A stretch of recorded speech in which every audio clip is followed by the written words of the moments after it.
Movie के start में हम देखते हैं कि थोर की शिप के आगे एक काफी बड़ा स्पेसशिप आकर रुकता है और ये स्पेसशिप किसी और का नहीं बल्कि ग्रेट थैनोस का होता है। और थैनोस वहाँ पर अपनी एक पूरी टीम के साथ आया होता है और उसकी टीम का नाम ब्लैक ऑर्डर था। और जब थैनोस और उसकी टीम थोर की शिप में जाते हैं तो वहाँ जाकर वो थोर के सारे लोगों को मार डालते हैं। इसके बाद थैनोस लोकी के पास आता है उससे स्पेस स्टोन लेने के लिए, लेकिन तभी थैनोस वहाँ पर थोर को जान से मारने की धमकी देता है। लेकिन इसी बीच वहाँ पर हल्क भी आ जाता है और यहाँ पर हम उन दोनों के बीच हैंड टू हैंड काफी जबरदस्त फाइट देखते हैं। और मजे की बात है कि हल्क के पास सुपर ह्यूमन साथ थैनोस के अंदर भी सुपर ह्यूमन पावर्स पाए जाते हैं। और यहाँ पर हम उन दोनों की बड़ी तगड़े किस्म की और बड़ी अच्छी फाइट देखते हैं। स्टार्टिंग में तो लगभग दोनों ही एक दूसरे पर भारी पड़ रहे थे, लेकिन अब क्योंकि थैनोस हल्क से काफी ज्यादा पावरफुल था तो इसीलिए वो हल्क को वहीं पर हरा देता है। और जब हाइमडॉल को इस बात का रियलाइज होता है कि थैनोस के सामने कोई नहीं टिक सकता तो इसीलिए वो हल्क को वहाँ से अर्थ पर भेज देता है।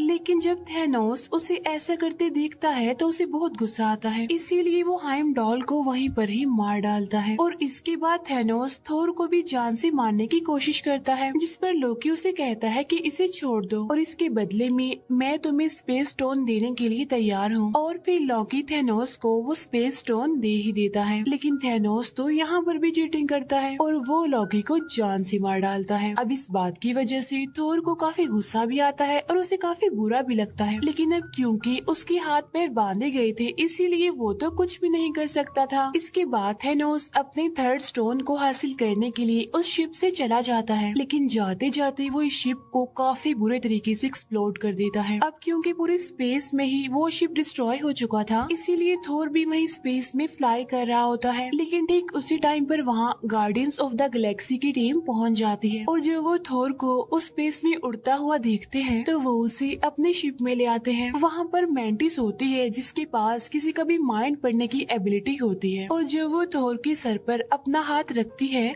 तो उससे पता चलता है कि ये काफी दुखी है, काफी पेन में है क्योंकि इसने बहुत सारे लोगों को खो दिया है। इसलिए इतनी ही देर में थोर की भी आंख खुल जाती है और यहाँ पर वो गार्डियंस ऑफ द गैलेक्सी को रिवील करता है कि थैनोस आ चुका है और अब वो इन्फिनिटी स्टोन्स के पीछे पड़ा हुआ है, जिसकी मदद से वो इस पूरी दुनिया को आधा आधा बांट सकता है। यहाँ पर थोर पीटर क्विल को अपनी हेल्प करने के लिए कहता है और वो कहता है कि अगर थैनोस के हाथों में सारे स्टोन्स लग गए तो वो पूरी ही दुनिया को डिस्ट्रॉय कर देगा, सब कुछ खत्म कर देगा। तो इसीलिए वो यहाँ पर अपनी दो टीम्स बना लेते हैं। एक टीम में तो थोर, रॉकेट और ग्रूट होते हैं, मीनवाइल दूसरी टीम में पीटर क्विल, गमोरा, नेब्यूला और ड्रैग्स हो जाते हैं। अब यहाँ पर थोर पीटर क्विल को कहता है कि जब तक मेरे पास मेरा हथियार यानी मेरा हैमर नहीं होगा तब तक मैं थैनोस का कुछ नहीं बिगाड़ सकता। तो इसीलिए उसे अपना हैमर लेने के लिए निडाविलियर जाना पड़ता है। दूसरी तरफ पीटर क्विल, गमोरा और नेब्यूला नोवेयर में पहुंच जाते हैं और ये वो जगह थी जहाँ पर दी कलेक्टर रहता था, क्योंकि कलेक्टर के पास ही थर्ड स्टोन यानी दी रियलिटी स्टोन था। इसके बाद हम देखते हैं कि हल्क को हाइमडॉल ने अर्थ पर भेज दिया था और जब वो अर्थ पर आता है तो वो न्यूयॉर्क सेंटर में आकर गिरता है, उस जगह पर जहाँ पर डॉक्टर स्ट्रेंज और वोंग थे। और जब हल्क उन दोनों को देखता है तो बताता है कि थैनोस आ गया है और अब हमें कोई नहीं बचा सकता। तब उसे इतना घबराया हुआ देखकर डॉक्टर स्ट्रेंज भी घबरा जाते हैं। इसके बाद डॉक्टर स्ट्रेंज ब्रूस बैनर यानी हल्क के साथ टोनी स्टार्क यानी आयरन मैन से हेल्प मांगने जाता है। वहाँ पहुंचकर ये दोनों टोनी स्टार्क को बताते हैं कि थैनोस आ गया है और वो इन्फिनिटी स्टोन्स के पीछे पड़ गया है, जिसकी वजह से पूरे यूनिवर्स और अर्थ को खतरा है और अगर उसने ये सारे स्टोन्स हासिल कर लिए तो हमारा ये अर्थ खतरे में पड़ सकता है। अब यहाँ पर मैं आपको इन स्टोन्स के बारे में थोड़ी सी डिटेल्स बता देती हूँ। पहले नंबर पर आता है पावर स्टोन। इसके अंदर ये पावर होती है कि ये किसी भी इंसान की पावर को कम भी कर सकता है और ज्यादा भी कर सकता है। सेकंड नंबर पर आता है स्पेस स्टोन। इसके अंदर ये पावर होती है कि ये किसी भी चीज को एक जगह से दूसरी जगह ट्रांसफर कर सकता है इजीली, जैसा कि स्पेस में ऐसा होता रहता है। थर्ड नंबर पर है दी रियलिटी स्टोन। अब इस स्टोन के अंदर ये पावर होती है कि किसी भी रियलिटी को बदल सकता है। इट्स मीन आप क्लाइमेट को अपनी मर्जी के मुताबिक चेंज कर सकते हैं।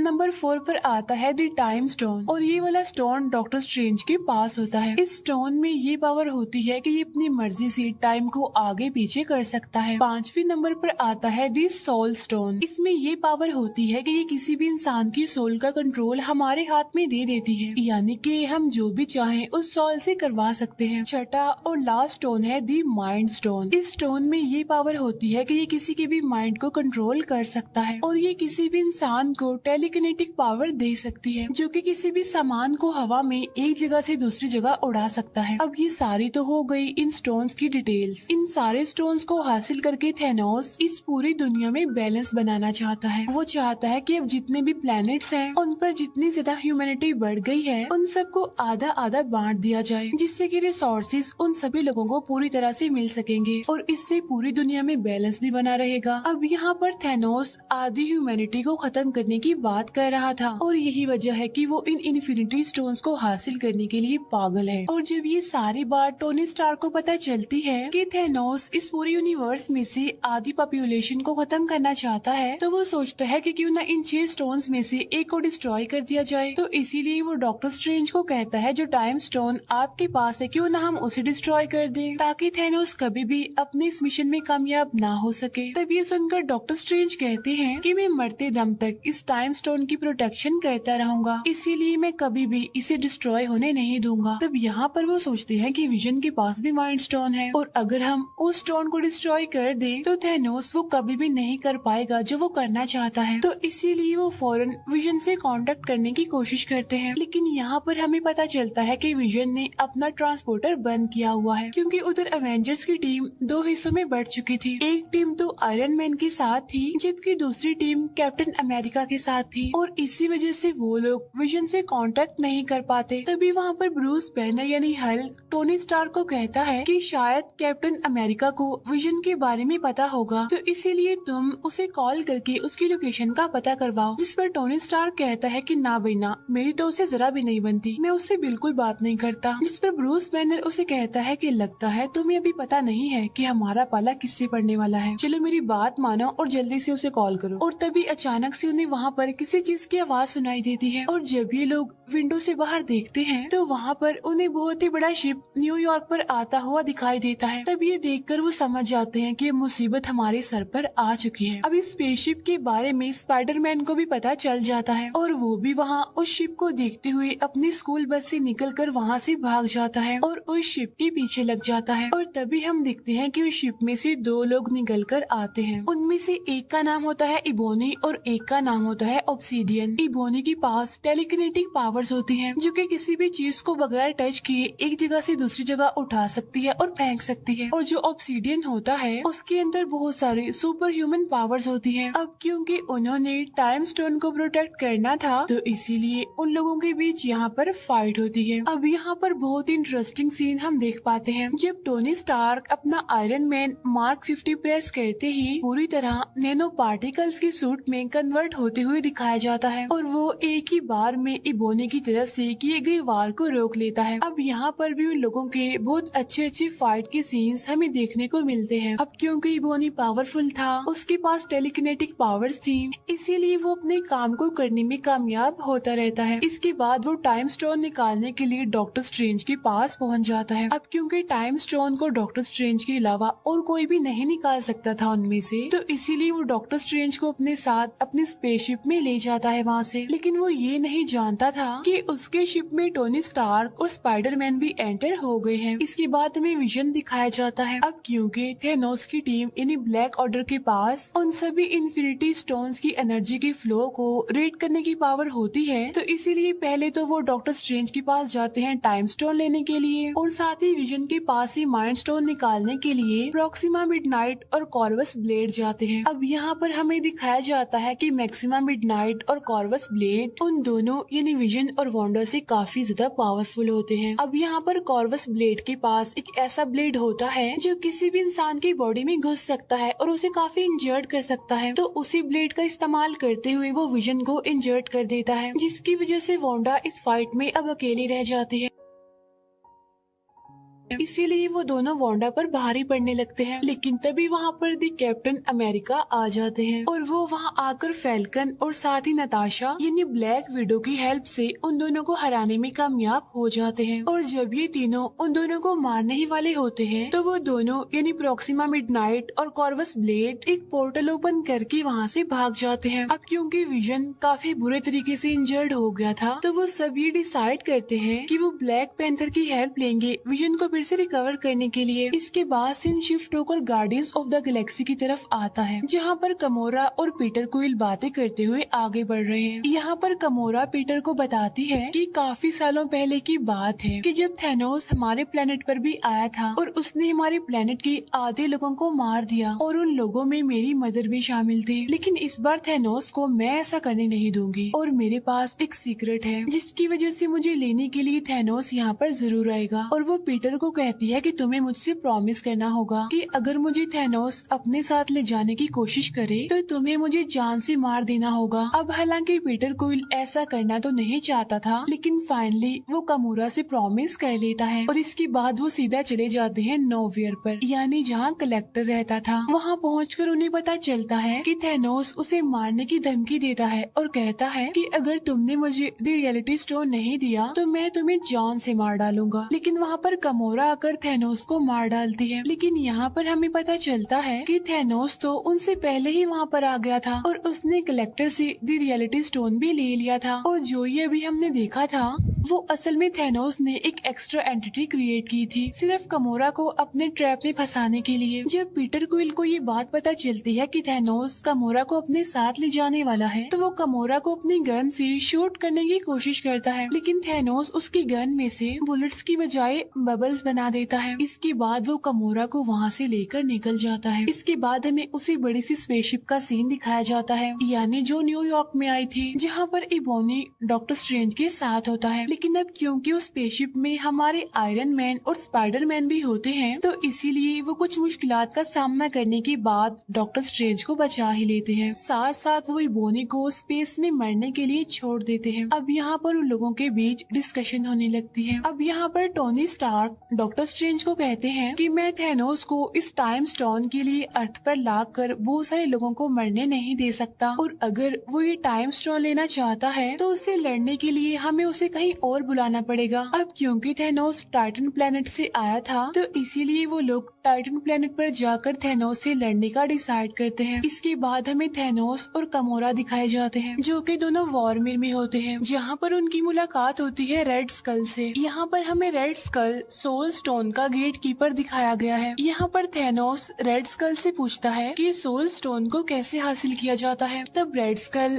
थैनोस को बताता है कि सोल स्टोन सारे स्टोन्स में से सबसे ज्यादा पावरफुल है लेकिन इस स्टोन को हासिल करने के लिए हमें किसी को सैक्रिफाइस करना पड़ता है क्योंकि वो एक सोल स्टोन है। इसीलिए सोल के बदले सोल यानी सोल स्टोन को हासिल करने के लिए एक जान की कुर्बानी। और यहाँ पर थैनोस अपनी बेटी कमोरा को सैक्रिफाइस कर देता है और यहाँ पर अब उसके पास चौथा स्टोन यानी सोल स्टोन भी आ जाता है। इसके बाद हमें थोर, ग्रूट और रॉकेट दिखाए जाते हैं जो कि एक ऐसे एरिया में पहुँचते हैं जहाँ पर छोटे लोग यानी बोने रहते हैं क्योंकि बोने ही तो सबसे अच्छे वेपन्स बना सकते हैं। यहाँ पर हम ये जान पाते हैं कि जब उन बोनों ने थोर का वेपन यानी हथौड़ा बनाया था तो थैनोस ने उस जगह की सारी भट्टियों को भी डिस्ट्रॉय कर दिया था और साथ साथ उन सभी बोनों में से सिर्फ एक को ही वहीं पर जिंदा छोड़ दिया था। और जब थोर को ये बात पता चलती है तो वो उनमें से एक बोने को उसकी हेल्प करने के लिए कहता है जिस पर वो बोना कहता है कि सॉरी मैं तुम्हारी हेल्प नहीं कर सकता क्योंकि अगर मैंने ऐसा किया और थैनोस को पता चल गया तो वो मुझे और इस पूरे प्लेनेट को डिस्ट्रॉय कर देगा। लेकिन जब थोर उसे ये कहता है कि अगर मुझे मेरा हैमर मिल गया तो मैं थैनोस को जरूर हरा दूंगा तब ये बात सुनकर फाइनली वो बोना थोर की हेल्प करने के लिए एग्री हो जाता है।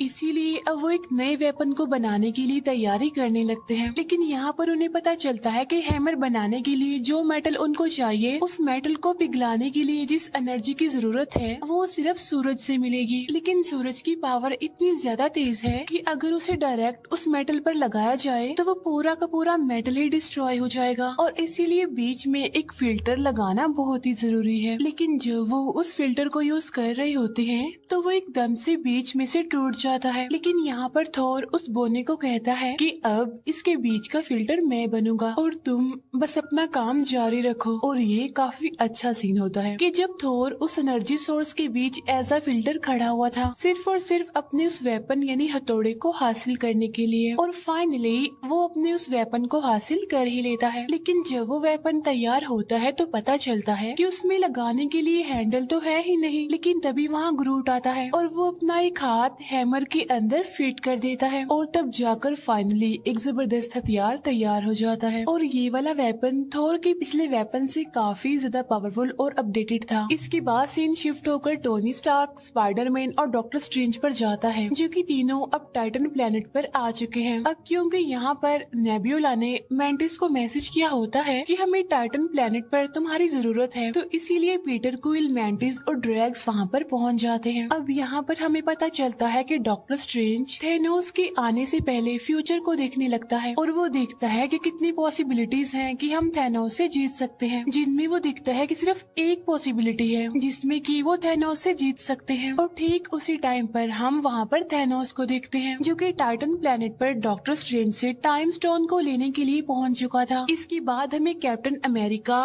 विजन, ब्रूस बैनर और वोंग दिखाए जाते हैं, जो कि विजन के साथ वकांडा पहुँच जाते हैं, जिन्हें लीड करने वाला कोई और नहीं बल्कि ब्लैक पैंथर था। यहाँ पर हमें पता चलता है कि वो सब माइंड स्टोन को डिस्ट्रॉय करने के लिए यहाँ पर आए हैं। और तभी वहाँ पर शूरी, जो कि ब्लैक पैंथर की सिस्टर होती है, वो उन सबसे कहती है कि हाँ, मैं माइंड स्टोन को विजन से अलग तो कर सकती हूँ, लेकिन मुझे ऐसा करने के लिए टाइम चाहिए। तब वो लोग कहते हैं कि ठीक है, हम यहाँ पर आने वाली बाकी ब्लैक ऑर्डर टीम से मुकाबला करेंगे, तब तक तुम विजन से माइंड स्टोन को निकालने की कोशिश करो। और तभी हम जान पाते हैं कि थेनोस की पूरी ब्लैक ऑर्डर टीम विजन से उस माइंड स्टोन को हासिल करने के लिए वहाँ पर पहुँच जाती है, जिन्हें लीड कर रहे थे प्रोक्सिमा मिडनाइट, कॉर्वस ब्लेड और ऑब्सीडियन। वहाँ उन तीनों की प्रेजेंस को देखते हुए उन सभी अवेंजर्स को ये लग रहा था कि उनका पलड़ा भारी है, लेकिन वहाँ पर ब्लैक पैंथर एक बहुत ही बड़ा डोम बना देता है, जिसकी मदद से उन सभी के ऊपर एक प्रोटेक्शन का जैसे एक सर्कल बन जाता है। लेकिन जब उन्हें ये पता चलता है कि ब्लैक ऑर्डर की टीम की तादाद काफी ज्यादा है और वो किसी भी टाइम पीछे के दरवाजे से आकर विजन पर हमला कर सकते हैं, तब फाइनली वो डिसाइड करते हैं कि हम सामने के दरवाजे को थोड़ा सा खोल देंगे, जिसमें से उस पूरी की पूरी ब्लैक ऑर्डर टीम हमारे सामने आएगी। इस तरह से हम उन्हें लड़ाई करने में बिजी रखेंगे और तब तक शूरी विजन से उस माइंड स्टोन को निकाल देगी। इसके बाद सामने का वो दरवाजा खोल दिया जाता है, जहाँ पर पूरी की पूरी ब्लैक ऑर्डर टीम उन सभी अवेंजर्स से लड़ने लगती है। यहाँ पर हम ये जान पाते हैं कि हल्क अपने असली रूप में आना ही नहीं चाहता, क्योंकि ब्रूस बैनर हल्क वाले रूप में तभी आता था जब उसे किसी से लड़ाई करनी पड़ती थी, वरना मोस्टली वो ब्रूस बैनर के रूप में ही रहता है। इसके अलावा ये भी कहा जाता है कि अब वो थेनोस से बहुत ज्यादा डरने लग गया था और ये वजह भी थी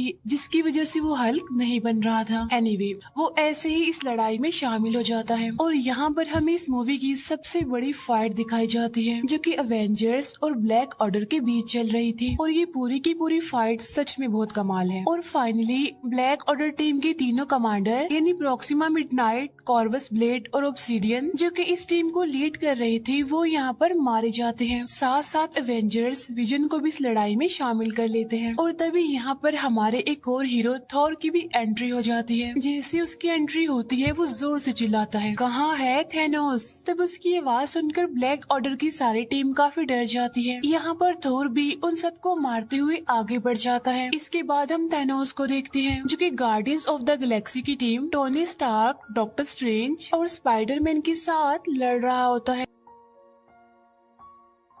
अब हालांकि वो लोग थेनोस को काबू करने और उसके हाथ से गोल्ड आर्मर निकालने की काफी कोशिश करते हैं, लेकिन थेनोस तो इतना ज्यादा पावरफुल होता है कि वो सभी को मारना शुरू कर देता है। किसी को भी वो अपने आगे टिकने नहीं दे रहा था। लेकिन इस फाइट के बीच एक टाइम ऐसा भी आता है जब वो पूरी टीम थेनोस को पकड़ ही लेती है और स्पाइडरमैन उसके हाथ से वो गोल्ड आर्मर निकालने की कोशिश करता है। लेकिन यहाँ पर पीटर क्वाइल एक काफी बड़ी गलती कर देता है। वो थेनोस के पास आकर उससे पूछता है कि तुमने ने gamora का क्या किया और वो थैनोस के मुंह पर अपनी गन और पंच से मारना शुरू कर देता है, जिसकी वजह से थैनोस फिर से होश में आ जाता है और वो फिर से अपना गोल्ड आर्मर पहनकर उन सबको मारने लगता है, उन पर भारी पड़ने लगता है। अब यहाँ पर हम एक और बड़ी जबरदस्त फाइट देखते हैं, जहाँ पर हमारे टोनी स्टार्क यानी आयरन मैन थैनोस से लड़ रहे होते हैं। अब आयरन मैन का ये सूट काफी पावरफुल था, इसीलिए उनके बीच एक जबरदस्त टेक्निकल फाइट चलने लगती है। अब हालांकि यहाँ पर थैनोस की बॉडी से खून का सिर्फ एक ड्रॉप निकलता है, लेकिन इस वजह से उसे इतना ज्यादा गुस्सा आ जाता है कि वो टोनी स्टार्क को उसी के ब्लेड से काफी इंजर्ड कर देता है और उसे जान से मारने लगता है। लेकिन तब डॉक्टर स्ट्रेंज थैनोस को कहता है कि तुम इसे मत मारो, तुम इसे छोड़ दो, और अगर तुम इसे छोड़ दोगे तो मैं टाइम स्टोन तुम्हें दे दूंगा। अब हालांकि यहाँ पर टोनी स्टार्क डॉक्टर स्ट्रेंज को ऐसा करने से मना करता है, लेकिन यहाँ पर टोनी स्टार्क यानी आयरन मैन की जान बचाने के लिए डॉक्टर स्ट्रेंज को ये सैक्रिफाइस करना ही पड़ता है और अपना टाइम स्टोन थैनोस को दे देता है। और जैसे ही थैनोस को उसका 5वां स्टोन मिलता है तो वो खुशी से दहाड़ने लगता है। इसके बाद वो स्पेस स्टोन को यूज करते हुए वहाँ से निकल जाता है और सीधा वहाँ से पहुँचता है अर्थ पर यानी वकांडा में, जहाँ पर पहले ही ब्लैक ऑर्डर और एवेंजर्स के बीच फाइट चल रही थी। उधर विजन और वांडा के बीच डिस्कशन चल रही होती है। यहाँ पर विजन वांडा को कहता है कि अगर थैनोस यहाँ पर आकर मुझे जान से मार कर माइंड स्टोन लेगा तब भी मैं मर जाऊंगा, और अगर तुम ये स्टोन निकाल दोगी तब भी मैं मर जाऊंगा, तो क्यों ना तुम ही स्टोन को निकाल कर मुझे आजादी दो। इसके बाद इस माइंड स्टोन को डिस्ट्रॉय कर दो, जिससे होगा ये कि थैनोस जो करना चाह रहा है वो उसमें नाकामयाब हो जाएगा। अब यहाँ पर वांडा ना चाहते हुए भी विजन के सर से वो माइंड स्टोन निकालने की कोशिश करती है और फाइनली वो उस माइंड स्टोन को निकालने में कामयाब भी हो जाती है। लेकिन जैसे ही वो उसे डिस्ट्रॉय करने लगती है तो वहाँ पर थैनोस आ जाता है, जो यहाँ पर आकर टाइम को रिवर्स करता है, यानी टाइम को पीछे कर देता है। यानी उस टाइम में जब वो माइंड स्टोन विजन के सर पर लगा हुआ था और वो विजन के सर से माइंड स्टोन ले लेता है और उसे अपने गोल्ड आर्मर में पहन लेता है। अब यहाँ पर थैनोस वो सारे स्टोन्स ले चुका था, लेकिन तभी वहाँ पर थोर आ जाता है और वो अपने हैमर को थैनोस पर दे मारता है। लेकिन यहाँ पर थैनोस थोर से कहता है कि थोर तुमने गलती कर दी, तुम्हें इस हैमर को मेरे सर पर मारना चाहिए था। और तभी यहाँ पर थैनोस